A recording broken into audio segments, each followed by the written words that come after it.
Ever since it came out very recently, Overwatch's competitive mode has gotten a lot of criticisms, and one of those things is regarding the skill rating. Now, according to Jeff Kaplan, the key mistake they made with Overwatch's competitive skill rating was choosing a percentile-based skill rating.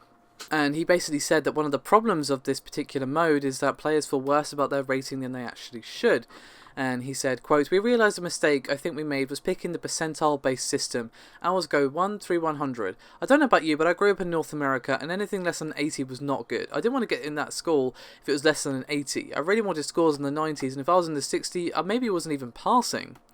Whereas in our system, now that the dust has settled, I've realised actually a player with a 60 skill rating is a super badass in our system." So basically, it's more about the expectations of the number, kind of like we've seen with review scores. Nowadays, anything less than an 8 or a 7 even is seen as basically unplayable dog shit, even though really that's like a 2 or a 3, and you basically never see 4 or 5s, or very rarely see 4 or 5s. It's usually 7, 8s, 9s, and anything below that is really bad, just because, you know, it's been rendered somewhat meaningless by expectation about what each number actually means.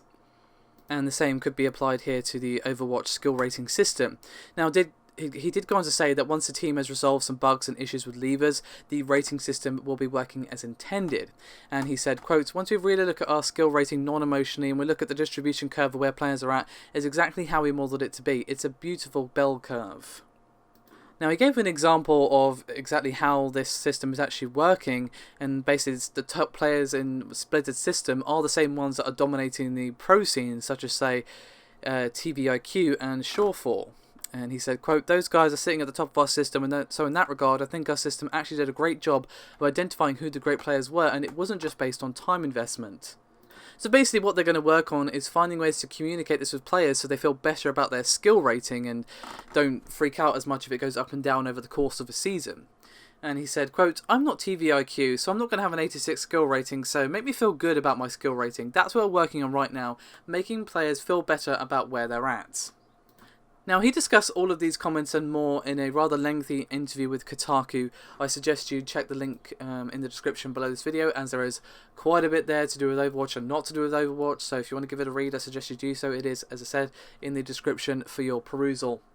Now, to be honest, I think the competitive mode needs a lot of work, and maybe it's gotten better since I played it. It has been a while. I was not impressed when I first played it because, well, I felt like I was wasting my time as someone who primarily plays healer and tank, and I was playing healer a lot back then. I was on my healer kick at the time, and it basically felt like I was wasting my time. I might as well just farting in the wind for all the good it did me, because for some reason I wasn't ranking up as much as a healer for whatever reason. Perhaps that has been addressed since then. I haven't played it in competitive mode for a couple of weeks minimum. I've been playing it obviously just in quick play since then.